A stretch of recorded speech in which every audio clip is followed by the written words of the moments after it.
Hello YouTube, welcome to the weekly show. Before I get started, I just want to make everyone aware that I will not be comparing processors in these videos. It's far too bad for content to go into hefty detail on the chips. I'm doing this so you don't get absolutely bored out of your mind. If I went into detail on the chips, it would get really boring really quickly.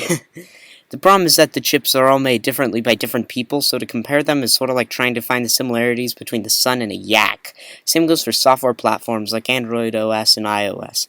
They both have to keep up with different brands of devices, and so comparing them would be like the sun and the yak thing again.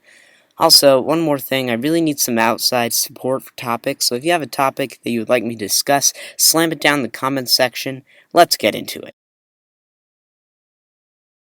So this week we're going to be comparing the Samsung Galaxy Tab S8 Ultra and the iPad Pro. Like in our previous videos, we're going to do a point contest at the end to see which is better, and like always, we're going to start with Samsung. Once again, we'll start with our externals and go into the internals. This beast has an incredible 14-inch tall screen, incredible for a tablet, especially considering the fact that the S7 had an 11-inch tall screen instead. This behemoth also has an incredibly thin body as well as an infinite screen, with a tiny 5.5mm thickness that must feel lighter than air, not to mention as awkward as being told that you had to lift a mountain by 1/4 and carry it to Antarctica. Going into our internal specifications, we find that this Godzilla has a Snapdragon 8 Generation 1 chip, 512GB of built-in storage, 16GB of RAM, and an Android 12 operating system. The S8's camera can take 13-megapixel images, with the selfie camera having 12 megapixels. I didn't do this in our last video or in the video before that, but I think we'd better start recording the battery specs. So with that said, I will include that the Galaxy Tab S8 has a lithium-ion battery that lasts for a nice long 7 hours, 25 minutes, although it does depend on the brightness of your screen.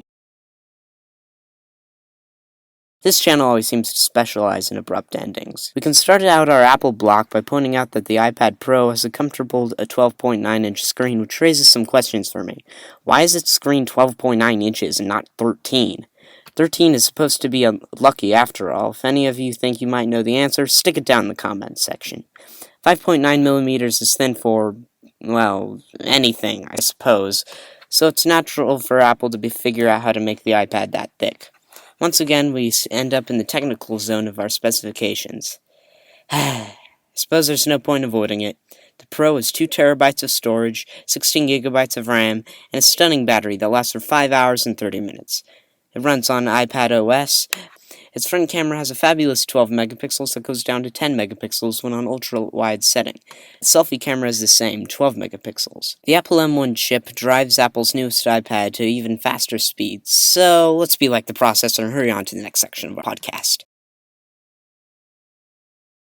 Well folks, we're back to our product comparison block again. If anyone has any ideas for better ways to do our point system, I'm all ears, because this way is starting to feel really old. The Samsung Galaxy S8 Ultra is longer than the iPad Pro with a 14.6-inch length. That gives Samsung a head on Apple with a score of 1-0. Oh boy, Samsung's got another hit on Apple with a thinner model of tablet, 5.5mm to 5.9. Another point to Samsung, 2-0. Apple's made a comeback with an enormously huge amount of storage. Enormously huge. I gotta start using that more. 2TB to 512GB, but the RAM is the same, so Apple only gets away with a single point, 2-1. Samsung has a better camera, which sort of surprises me because Apple is sort of famous for putting great cameras on their devices. The final score is 3-1.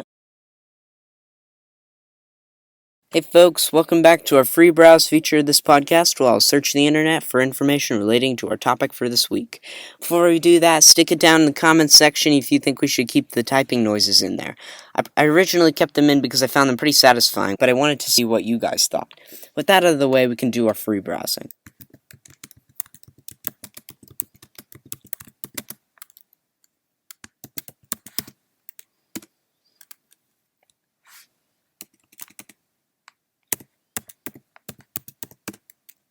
Okay, under people also ask which company makes the best tablets, it says, Amazon Fire 7. I really thought they would be up there in the top 2, at least, with the iPads.